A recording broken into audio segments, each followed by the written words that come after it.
ব্যাখ্যাটা হলো, প্রত্যেক প্রতিষ্ঠানে গোডাউনে যে মজুদ পণ্য থাকে, ইনভেন্টরি টার্নওভার রেশিও, মজুদ আবর্তন অনুপাত, অর্থাৎ একটা নির্দিষ্ট অর্থ বছরে একটি প্রতিষ্ঠান তার গোডাউনে রক্ষিত মজুদ পণ্য কতবার বিক্রি করবে, এর আদর্শ মানটা কত, কত আসলে। The standard value of inventory turnover ratio is 4 to 6 times, though it actually depends on the size of the organization. এটা প্রতিষ্ঠানের সাইজের উপর নির্ভর করে। বড় বড় প্রতিষ্ঠানের ক্ষেত্রে এটা বেশি হতে পারে, কম হতে পারে। তারপরে 4 to 6 টাইমস কেন লিখে দিচ্ছি, কারণ এটি ব্রিফ কোশ্চেন পড়েছিল ম্যানেজমেন্ট ডিপার্টমেন্টে এবারের আগের বার, যে মজুদ আবর্তন অনুপাতের আদর্শ মান কত, তখন তো লিখতেই হবে 1 নম্বরের জন্য 4 থেকে 6 বার। তার মানে একটা গোডাউন থেকে একটি নির্দিষ্ট অর্থ বছরে প্রোডাক্ট তারা বিক্রি করবে 4 থেকে 6 বার। তোমরা হয়তো অনেকেই ভাবছো, স্যার এটা কেন, প্রতিদিনই তো বিক্রি করবো না। আসলে নট লাইক দ্যাট। বড় বড় অর্গানাইজেশন গুলো তারা মাসব্যাপী বছরব্যাপী প্রোডাক্ট তৈরি করে, সেল করে খুব কম। উদাহরণস্বরূপ যেমন BSRM steel mills limited, Anwar Anwar steel mills limited, এরা কি প্রতিদিন প্রোডাক্ট বিক্রি করবে না। এরা 3 মাস ধরে প্রোডাক্ট তৈরি করলো, এরপরে একটা নির্দিষ্ট সময় থাকে যে সময় তারা ডিলারদের কাছে তাদের প্রোডাক্ট সাপ্লাই দিবে। এভাবে একটা বছরে তারা 5 বার বা 7 বার বা 10 বার বা 12 বার, এর বেশি কিন্তু তারা গোডাউন থেকে মালামাল বের করবে না। ঠিক আছে, কারণ তাদের লেবাররা ব্যস্ত থাকবে for the purpose of production. উৎপাদন হবে 3 মাস যাবত, সেল হয়ে যাবে একদিনে সব, বিভিন্ন শোরুমে চলে যাবে product. So inventory turnover ratio আশা করি বুঝাতে পারছি যে মজুদ আবর্তন অনুপাতের ব্যাখ্যা হলো একটা নির্দিষ্ট অর্থ বছরে একটা প্রতিষ্ঠান তার মজুদ পণ্য কতবার বিক্রি করবে, এর আদর্শ মান হলো 4 থেকে 6 বার। এটার অ্যাকচুয়াল সূত্র হলো cost of goods sold divided by, সূত্র লিখে দিয়েছিলাম মনে হয় গতদিন নাকি, cost of average inventory. Average inventory. Goods sold, গড় মজুত পণ্য। মানে বিক্রিত পণ্যের ব্যয় ডিভাইডেড বাই অ্যাভারেজ ইনভেন্টরি। বলো তো দেখি সাব্বির এবং সাদিয়া, বলো তো average cost of goods sold কাকে বলে। স্যার, কোন এই আর এই বিক্রিত বিক্রিত পণ্যের পণ্যের ব্যয়। ব্যয়। আর বিক্রিত এটা হলো পণ্যের, স্যার গড় মজুত পণ্য। আমি বলেছি কস্ট অফ গুডস সোল্ড বা বিক্রিত পণ্যের ব্যয় আসলে কাকে বলে, সেটি জানো কিনা তোমরা। ও স্যার, হচ্ছে একটা পণ্য বিক্রয় করার পর মানে ওই বিক্রয় করতে যে খরচটা হয়, মানে বিক্রয় করা পর্যন্ত মানে যে খরচটা হয় ওর পিছনে, ওইটাই হচ্ছে স্যার পণ্য, এই বিক্রিত পণ্যের ব্যয়।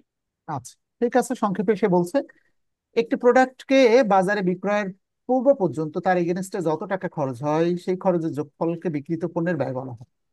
খুব ছোট্ট যদি একটু উদাহরণ দিই, এই মার্কেটটা আমি ঢাকা থেকে যদি 5-10 টাকায় পারচেস করি, ক্রয় করি, খুলনা পর্যন্ত এনে গোডাউনে রেখে এর পিছে যদি আরো 5 টাকা খরচ করে ফেলি, অর্থাৎ বিক্রয়ের পূর্ব পর্যন্ত এর এগেনস্টে যদি 15 টাকা খরচ হয়, তারপরে যদি 20 টাকায় বিক্রি করা হয়, তাহলে বিক্রিত পণ্যের ব্যয় হলো 15 টাকা। অর্থাৎ ঠিক কাস্টমার হাতে তুলে দেওয়ার পূর্ব পর্যন্ত তার এগেনস্টে যত টাকা খরচ হয় তার যোগফলকে বলা হয় বিক্রিত পণ্যের ব্যয়। সে যে প্রশ্নটা তোমরা দেখছো, কস্ট অফ গুডস সোল্ড মানে হলো বিক্রিত পণ্যের ব্যয়, মানে একটি প্রোডাক্টকে বিক্রয়ের পূর্ব পর্যন্ত তার এগেনস্টে যত খরচ হয়। অ্যাভারেজ ইনভেন্টরি, গড় মজুদ পণ্য, অ্যাভারেজ যেখানেই লেখা থাকবে সেখানেই সূত্র হলো বছরের শুরুর ইনভেন্টরি আর শেষের ইনভেন্টরি দুটো যোগ করে 2 দিয়ে ভাগ। এখানে একটা ইনভেন্টরি তোমরা দেখছো, আমি যদি প্রশ্ন করি তোমাদের কাছে, বলো দেখি ফারজানা এবং সাফিয়া, বলো দেখি এই যে ইনভেন্টরি দেখা যাচ্ছে, এটা কি ওপেনিং ইনভেন্টরি নাকি ক্লোজিং ইনভেন্টরি, বাংলায় প্রারম্ভিক মজুত পণ্য নাকি সমাপনী মজুত পণ্য। প্রারম্ভিক মজুত পণ্য। Opening inventory. নো, মনে রাখতে হবে যে ট্রায়াল ব্যালেন্সটা দেওয়া থাকে, যে ট্রায়াল ব্যালেন্সটা প্রশ্নে দেওয়া থাকে এগুলো সবই ক্লোজিং। এই ক্যাশ যেটা দেখছো এটাও 31শে ডিসেম্বর বছরের শেষে সম্পদ, সবগুলো ক্লোজিং অ্যাসেট, ক্লোজিং লায়াবিলিটিস।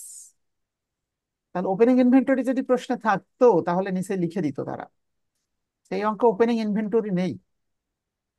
তাহলে অ্যাভারেজ ইনভেন্টরি বের করার সূত্র হলো ওপেনিং ইনভেন্টরি আর ক্লোজিং ইনভেন্টরি দুটো যোগ করে 2 দিয়ে ভাগ।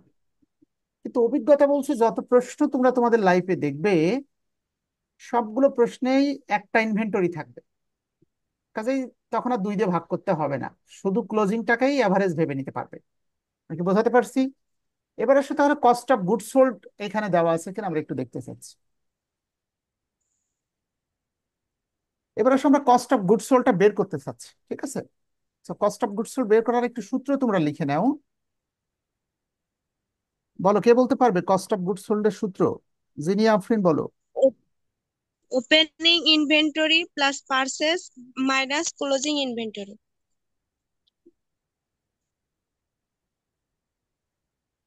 বুঝতে পারছো? ও বলছে opening inventory plus purchase minus closing inventory, cost of goods sold মানে কত টাকার প্রোডাক্ট গোডাউন থেকে বিক্রি করে ফেললাম। সো কত টাকার প্রোডাক্ট গোডাউন ছেড়ে চলে যাচ্ছে, গোডাউনে যে মজুত পণ্য আছে কত টাকার মজুত পণ্য আমি বিক্রি করে ফেলছি তা জানার জন্য আমাকে দেখতে হবে ওপেনিং ইনভেন্টরি, অর্থাৎ বছরের শুরুতে গোডাউনে কত টাকার মজুত পণ্য ছিল, এটাকে বলা হয় ওপেনিং ইনভেন্টরি, প্লাস পারচেস মানে আমি নতুন করে কি পরিমাণ ক্রয় করেছি, মাইনাস বছর শেষে এখনো গোডাউনে কত টাকার মজুত পণ্য পড়ে আছে, ক্লোজিং ইনভেন্টরি। আমি একটু বোঝানোর চেষ্টা করবো এটা। আমি আবার বলেছি, দেখো, মনে করো তুমি একটি প্রতিষ্ঠানের ম্যানেজার হিসেবে দায়িত্ব গ্রহণ করেছো। মনে করো একটা অটোবি ফার্নিচার। তো মালিক, তুমি তো ম্যানেজার, তোমার হাতে ওপেনিং ইনভেন্টরি অর্থাৎ 5 লক্ষ টাকার, আমি একটা উদাহরণ দিয়ে বোঝাচ্ছি, জাস্ট 5 লক্ষ টাকার মজুত পণ্য মালিক তোমার হাতে দিয়ে তুলে দিল ম্যানেজারের হাতে, যে আপনি এটা বিক্রি করবেন। তো ম্যানেজার তো শুধু এটা বিক্রি করবে না, তার দায়িত্ব হলো আরো নতুন করে পারচেস করা। তুমি দায়িত্ব নেওয়ার পরে মনে করো তুমি আরো 2 লক্ষ টাকার ফার্নিচার পারচেস করলে, তাহলে 5 লাখ আর 2 লাখ, 7 লাখ টাকার ফার্নিচার প্রতিষ্ঠানে পড়ে আছে যা বিক্রি করতে পারবে। ভালো করে বোঝো, জানুয়ারি মাসের 1 তারিখে মালিক তোমার হাতে 5 লক্ষ টাকার ফার্নিচার তুলে দিয়েছে। সারা বছর ধরে তুমি আবার নতুন করে 2 লাখ টাকার ফার্নিচার কিনলে, তাহলে 5 আর 2 7 লাখ। এবার বছর শেষে 31শে ডিসেম্বর গোডাউনে তাকিয়ে দেখতে পাচ্ছ যে 1 লক্ষ টাকার ফার্নিচার বিক্রি হয়নি। তাহলে বলো তো কত টাকার ফার্নিচার বিক্রি হয়েছে সারা বছর? 6 লাখ। 6 লাখ। স্যার তাহলে বিক্রিত পণ্যের ব্যয়, যে যে কয় টাকার পণ্য প্রতিষ্ঠান ছেড়ে চলে যায় তাকে বিক্রিত পণ্যের ব্যয় বলে। এখন 6 লাখ টাকার পণ্য আমরা 20 লাখ টাকায় বিক্রি করতে পারি, 12 লাখ টাকায় বিক্রি করতে পারি, ওর মধ্যে লাভের টাকা থাকবে। কাজে বিক্রিত পণ্যের ব্যয়ের অ্যাকচুয়াল ডেফিনেশন হলো যত টাকার প্রোডাক্ট প্রতিষ্ঠান ছেড়ে চলে যায়। ওপেনিং ইনভেন্টরি ছিল গোডাউনে 5 লাখ, 2 লাখ টাকা কিনলাম আর 1 লক্ষ টাকা এখন অবিকৃত আছে, তাহলে প্রতিষ্ঠান ছেড়ে চলে গেছে 6 লাখ। এটিকে বলা হয় কস্ট অফ গুডস সোল্ড। এবার আসো আমাদের অঙ্কে দেখি, আমি এটা একটা ইমাজিনেশন দেখালাম।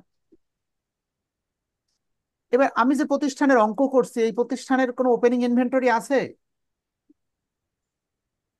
জি না স্যার। নেই। যে ইনভেন্টরি এখানে থাকে তাহলে না। সবাই আশা করি বুঝতে পারছো, রেশিওতে যে অঙ্কটা দেওয়া থাকবে এগুলো সবই ক্লোজিং ব্যালেন্স, মানে 31শে ডিসেম্বর সমাপনী ব্যালেন্স।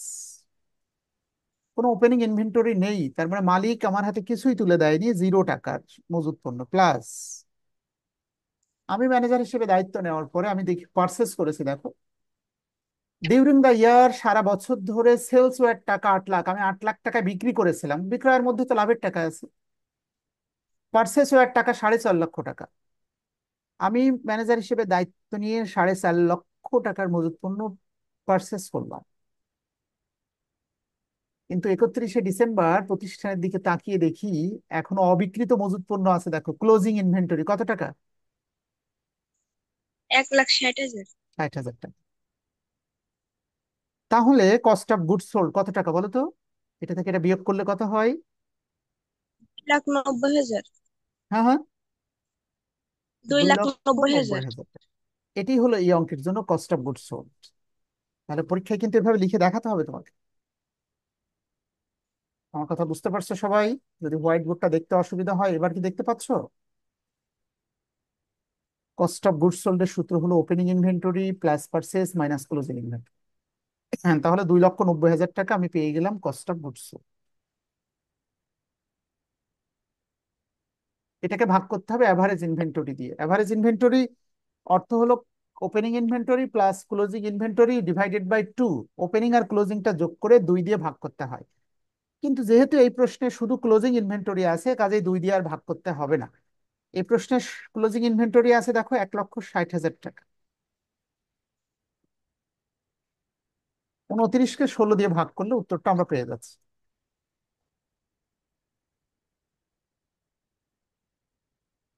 আশা করি তোমরা ক্যালকুলেটরটা দেখতে পাচ্ছ। Am I right? Yes, 29 sir. ভাগ 16 কত এসছে বলো উত্তর? 1.81। 1.81। এবার প্রশ্ন হলো, 1.8. উত্তর কি ইস টু ওয়ান লিখবো নাকি টাইমস লিখবো বলো দেখি, সাফিয়া এবং সাদিয়া। টাইমস। হ্যাঁ, মনে রাখতে হবে যে সকল প্রশ্নে টাইমস এর বাংলা হলো এত বার। টাইমস মানে বার। টার্ন ওভার যে প্রশ্নে লেখা থাকবে, প্রশ্নে পরীক্ষা হলে যে প্রশ্নে টার্ন ওভার লেখা থাকবে, সেই প্রশ্নের উত্তরের সাথে বার টাইমস লিখতে হবে বা বার লিখতে হবে। 1.81 টাইমস। এবার এটা কমেন্ট লিখতে হবে। কমেন্টকে আমি লিখে দেখাবো নাকি মুখে বললেই হবে? তোমরা কি চাচ্ছ একটু বলো। লিখে লিখে দেখাই। দেখো, ঠিক আগে যে কমেন্টটা লিখেছি তার সাথে সমন্বয় করে লিখে দিয়েছি, সো দ্যাট তোমরা স্মুথলি বুঝতে পারো। ঠিক আছে? তোমরা এভাবে লিখবে, the inventory turnover ratio of this organization. আমি এখানে এডিট করে লিখে দিচ্ছি, দেখো। দ্য ইনভেন্টরি টার্নওভার রেশিও,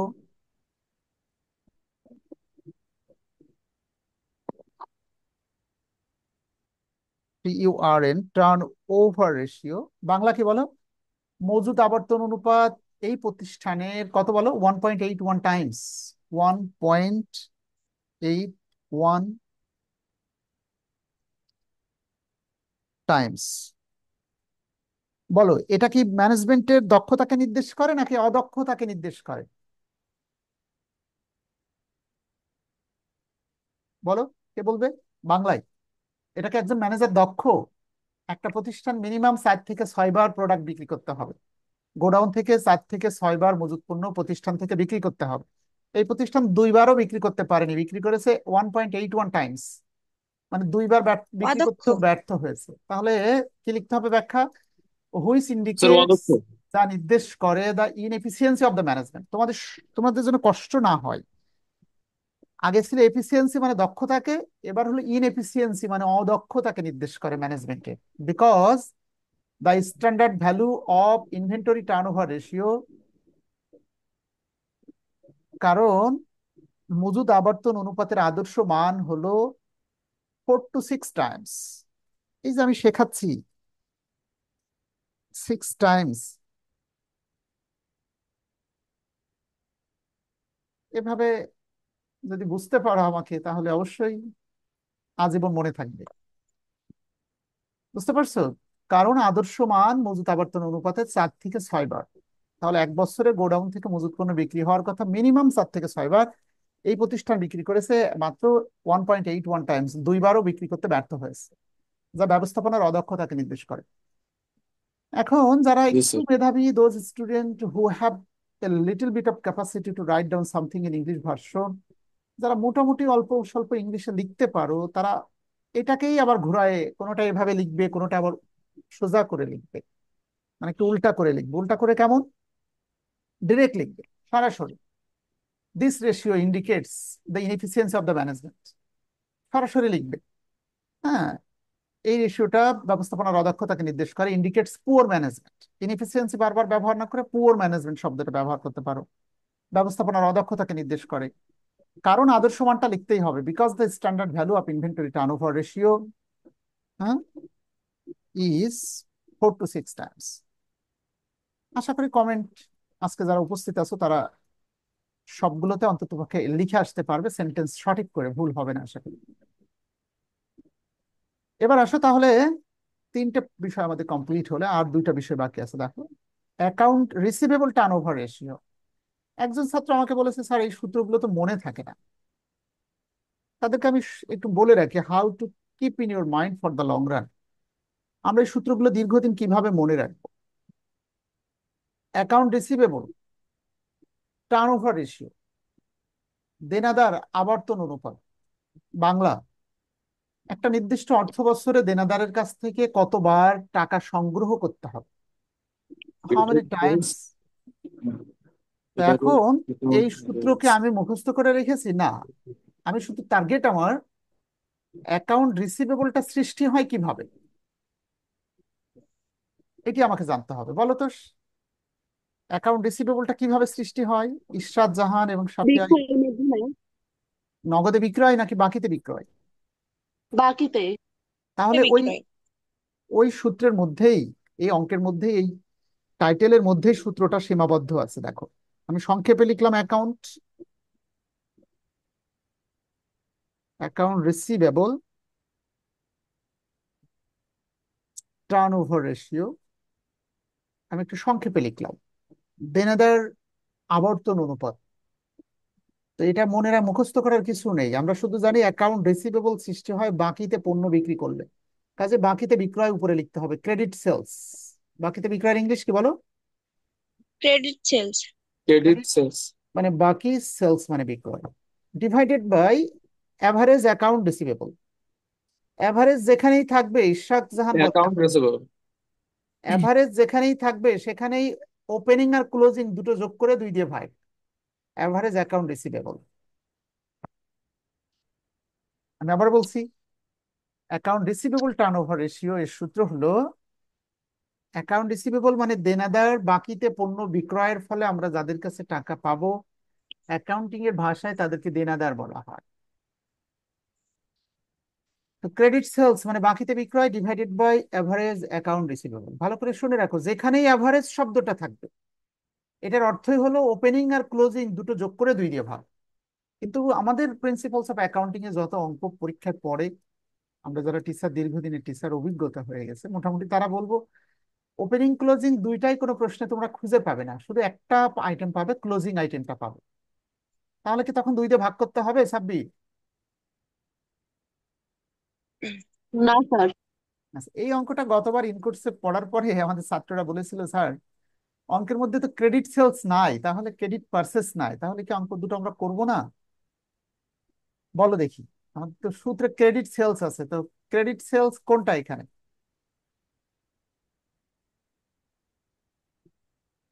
মনে রাখতে হবে, এখানে লেখা আছে দেখো, ডিউরিং দ্য ইয়ার, সারা বছর ধরে সেলস ওয়ের টাকা 8 লাখ, 8 লক্ষ টাকার প্রোডাক্ট বিক্রি করা হয়েছিল। বাকিতে না নগদে যদি লেখা না থাকে, অ্যাকাউন্টিং এর ভাষায় নগদে হলেও এই অঙ্কের প্রয়োজনে এটা ধরে নিতে হবে এটা বাকিতে বিক্রয়। ক্রেডিট সেলস 8 লক্ষ টাকা, average account receivable.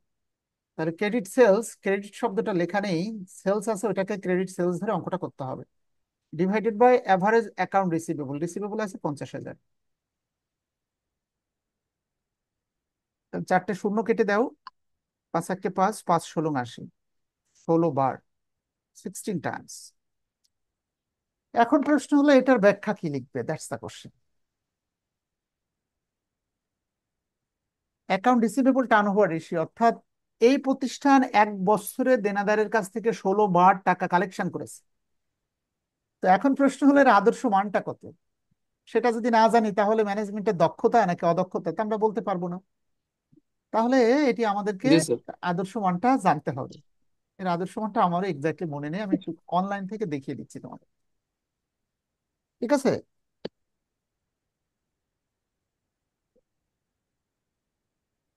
The standard value of account receivable turnover ratio.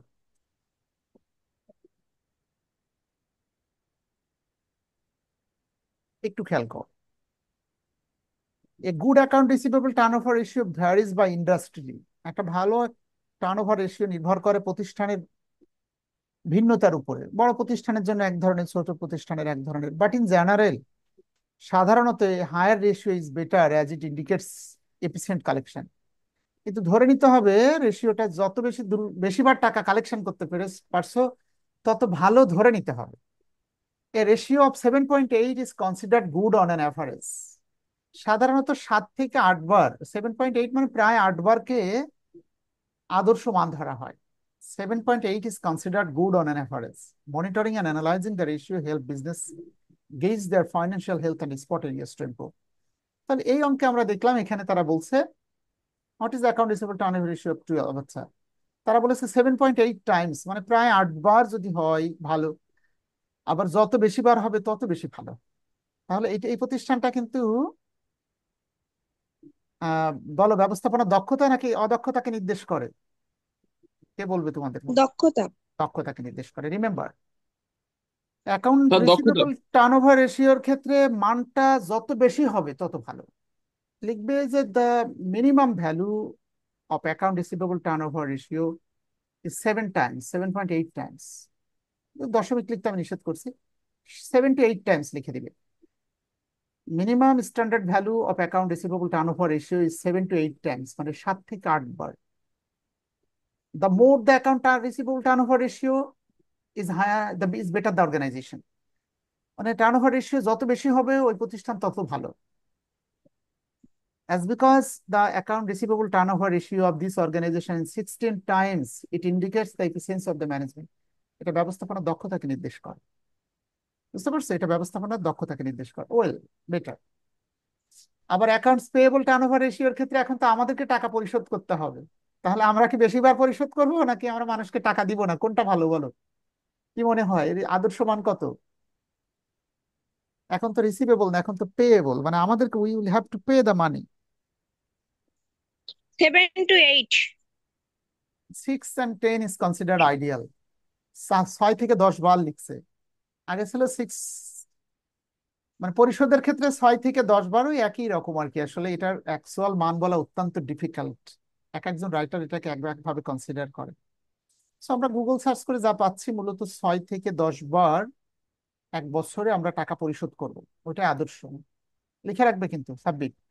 কি বলেছি বলো? অ্যাকাউন্টস পেয়েবল টার্নওভার রেশিও এর আদর্শ মান হলো 6 to 10। 6 to 10 Times. এগুলো কিন্তু বইয়ে খুঁজে পাবে না, রিমেম্বার। তাহলে এটার সূত্রকে আমাদের মুখস্থ করতে হবে। সাদিয়া এবং বুশরা বলো তো, নাকি অঙ্কের মধ্যে সূত্র লেখা থাকে?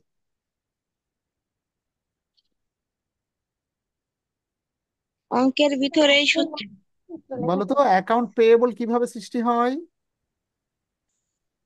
বাকিতে পণ্য ক্রয় করলে। ক্রয় করলে। তো বাকিতে ক্রয়ের ইংলিশটা কি হবে? Credit purchase. Credit purchase. এই যে আমি একটু সংক্ষেপে লিখলাম, space crisis, credit purchase divided by কি হবে বলো? Average. Account payable. Average account payable. ধন্যবাদ, সবাই আসলে বুঝতে পারছো কম বেশি। তাহলে ক্রেডিট পারচেস কে অ্যাভারেজ অ্যাকাউন্ট পেয়েবল দিয়ে ভাগ করে দিব। ক্রেডিট পারচেস, এখন অঙ্কের মধ্যে ক্রেডিট পারচেস নেই, কিন্তু একটা পারচেস আছে দেখো। সারা বছরে ক্রয় করা হয়েছিল 4.5 লক্ষ টাকা। ধরে নিতে হবে এই অঙ্কের জন্য ওইটাই ক্রেডিট পারচেস, 4.5 লক্ষ টাকা। অ্যাভারেজ অ্যাকাউন্টস পেয়েবল, এখানে অ্যাকাউন্টস পেয়েবল আছে দেখো 40,000 টাকা। এই যে দেখো 40,000 টাকা। সো জাস্ট বলো সাব্বির, তাহলে উত্তরটা কত হয়?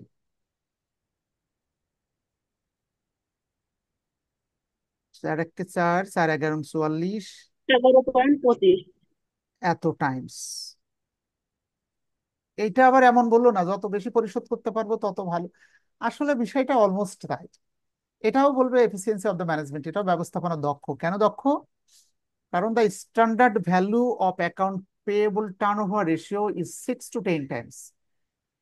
অর্থাৎ অ্যাকাউন্ট পেয়েবল টার্নওভার রেশিওর আদর্শ মান হলো 4 থেকে 6 বার মিনিমাম আমাদেরকে পাওনাদারের টাকা পরিশোধ করে দিতে হবে।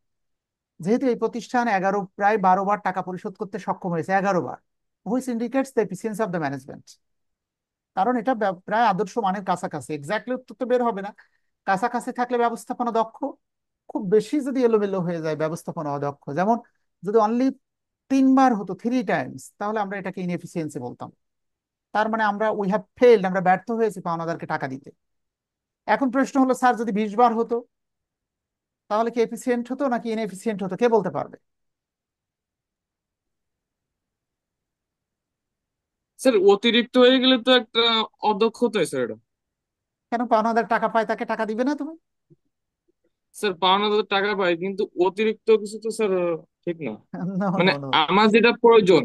In logical sense, we must have to pay the money to sir our ওটা customer। হ্যাঁ, কাস্টমারকে যদি টাকা পরিশোধ করে দিতে পারি বাকি টাকা, তাহলে best best best for the organization. Thinking positively চিন্তা করতে হবে, কাস্টমারকে ঘোরানো যাবে না। We must have to pay the money. 4 থেকে 6 বারের অধিক আচ্ছা স্যার। হলেই this indicates the efficiency of the management. কারণ এই প্রতিষ্ঠানের অ্যাভেলেবেল টাকা আছে, এই প্রতিষ্ঠান ভালোভাবে রান হচ্ছে, ম্যানেজারের পক্ষে দেনা পরিশোধ করা সক্ষম হয়েছে।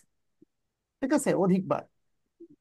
তো জি আশা করি স্যার। বিষয়গুলো বুঝতে পারছো সবাই, পাঁচটা ফর্মুলাই সবার কাছে ক্লিয়ার।